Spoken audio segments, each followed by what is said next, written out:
Scottish football isn't just about goals, tackles, and rivalries. It's about the grounds. The strange ones. The stubborn ones.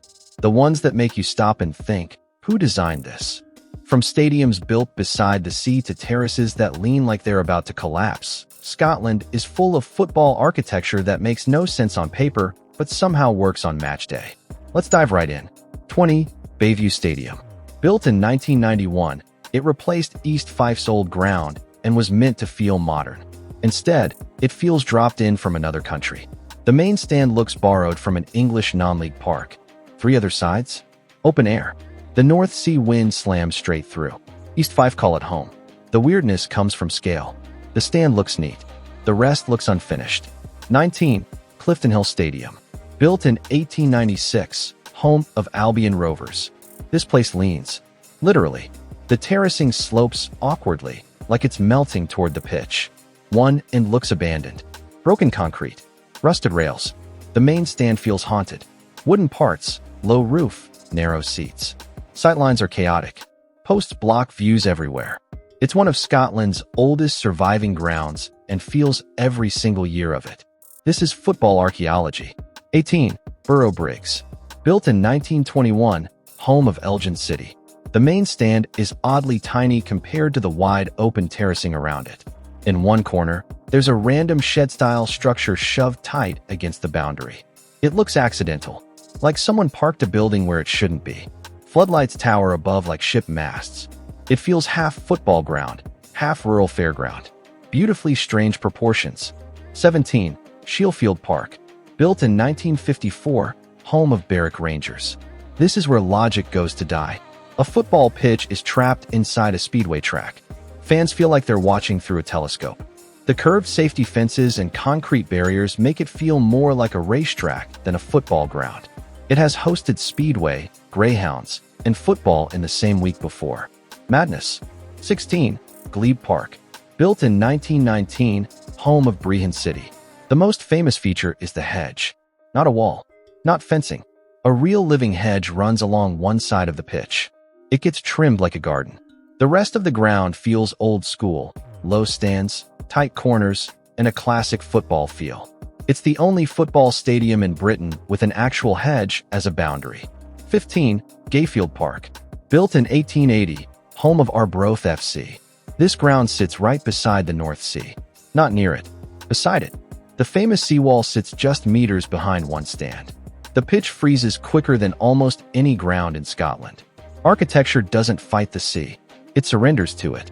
It has hosted international youth matches and historic cup ties. Football at the edge of the land. 14. Stair Park.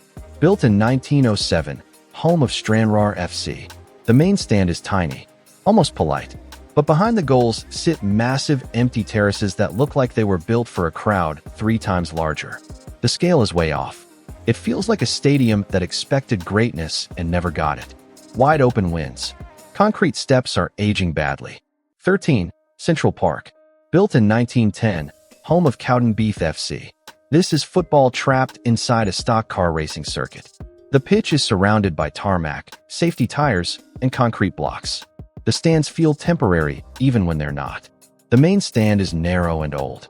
Corners are awkward. Sightlines are strange because the pitch feels sunken inside a racing bowl.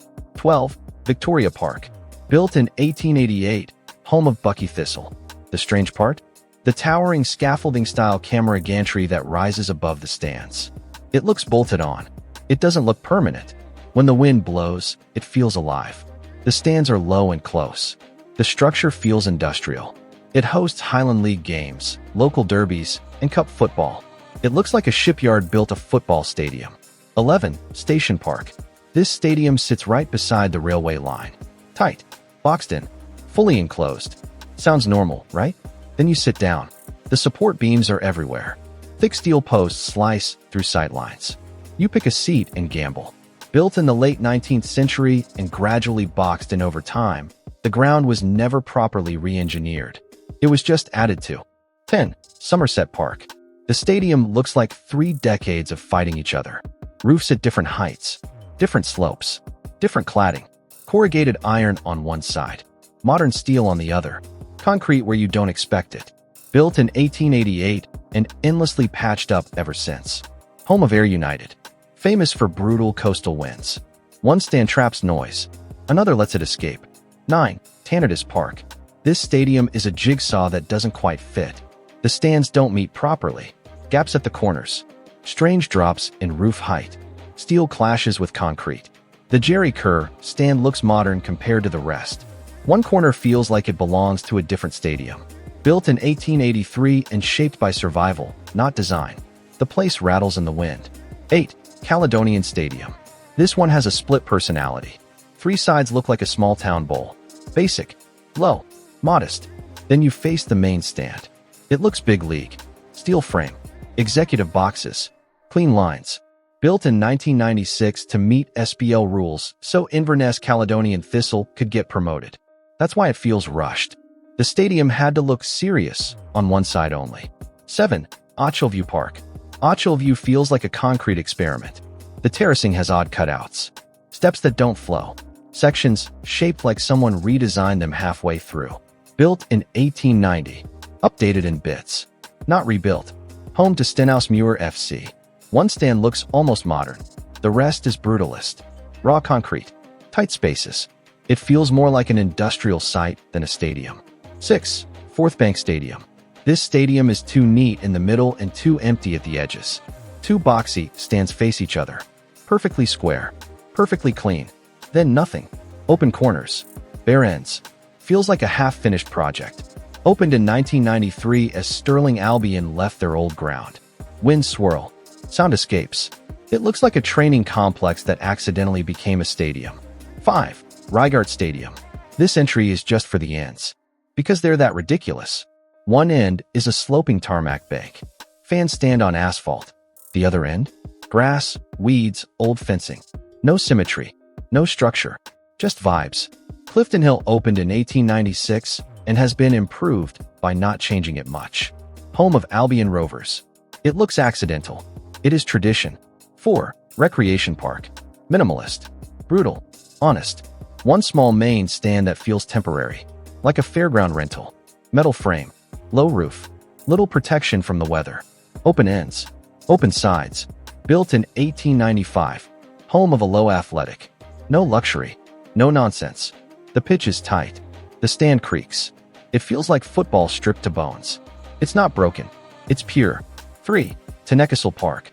This stadium is beautiful chaos. Old squeezed into new. The main stand, rebuilt in 2017, looks sharp, tall, and modern. The older stands cling to traditional British football shapes. Tight corners. Steep tiers. Built in 1886. Home of Heart of Midlothian. Famous for its hostile atmosphere. The stands are close to the pitch. The old and new don't blend. They collide. Noise hits you in waves. 2. Easter Road. This stadium looks normal from outside. Inside, it's not. One stand feels steeper. Another feels boxed in. The corners are tighter than expected. Built in 1893 and completely rebuilt in stages by 2010. Home of Hibernian FC. Hosted Scotland internationals. The roof angles don't match perfectly. The acoustics are strange. Sometimes loud. Sometimes flat. It looks complete, but feels like 4 separate ideas joined together. 1. Dens Park. This stadium is squeezed between houses. Real houses. Back gardens. Washing lines. Narrow streets. Built in 1899 and barely moved since. Home of Dundee FC. One of the tightest old-school grounds in Scotland. The stands are old-school rectangular boxes. Close to the pitch. No flow. No curves. Just walls of noise. It feels like a stadium that grew inside a neighborhood and couldn't escape. So that's the wild side of Scottish football architecture. Not pretty. Not polished. But absolutely unforgettable. These stadiums weren't built to impress architects. They were built for communities, for cold Saturdays, for mud, wind, and noise. Some feel like accidents. Thanks for watching. If you love the content, please make sure that you subscribe, like, share, and hit the notification bell. See you in the next one.